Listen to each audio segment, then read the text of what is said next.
Good morning children, welcome to Hindi class. Students, आज हम व्याकरण का लेसन नंबर 18 पाठ 18 वाक्य रचना करेंगे। अब जो वाक्य रचना है वो भी कई तरह से होती है, लेकिन आपके सिलेबस में है अर्थ के आधार पर वाक्य भेद और उसके उदाहरण। वाक्य रचना का मतलब होता है कि वाक्य को किस तरह से बनाया जाए या किस तरह से रचा जाए, उसे ही हम कहते हैं वाक्य रचना। तो यहाँ पर अर्थ के आधार पर हम वाक्य के भेद बताएंगे। तो अर्थ के आधार पर वाक्य के 8 तरह के भेद होते हैं। फर्स्ट है विधानवाचक, देन निषेधवाचक, देन आज्ञावाचक, प्रश्नवाचक, इच्छावाचक, संदेहवाचक, संकेतवाचक और विस्मयवाचक। तो एक एक करके ये भेदों के नेम आपने लर्न करने हैं। सबसे पहले मैं इसको एक्सप्लेन करती हूँ। फर्स्ट है विधानवाचक। विधानवाचक वाक्य वो होते हैं जिसमें एक क्रिया हो रही होती है, सिंपल एक सेंटेंस।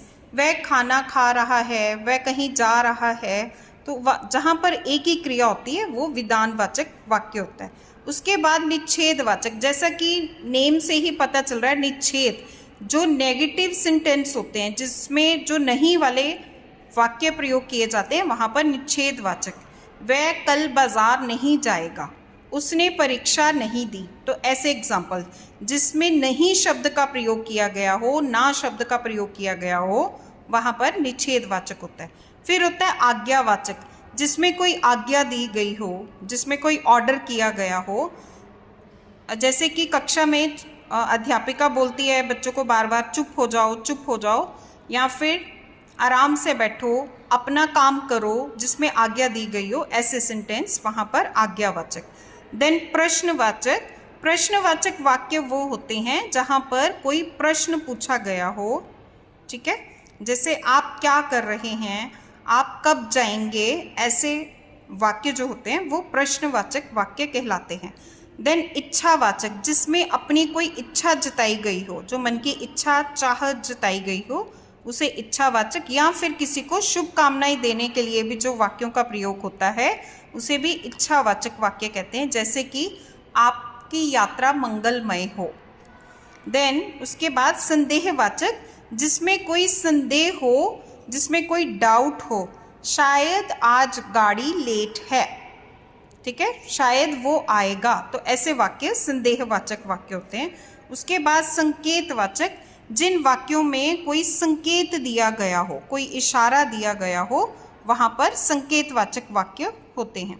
उसके बाद विस्मयवाचक। विस्मयवाचक मीन्स जहाँ पर कोई भी हैरानी की बात की गई हो, ऐसे वाक्यों को विस्मयवाचक वाक्य कहते हैं।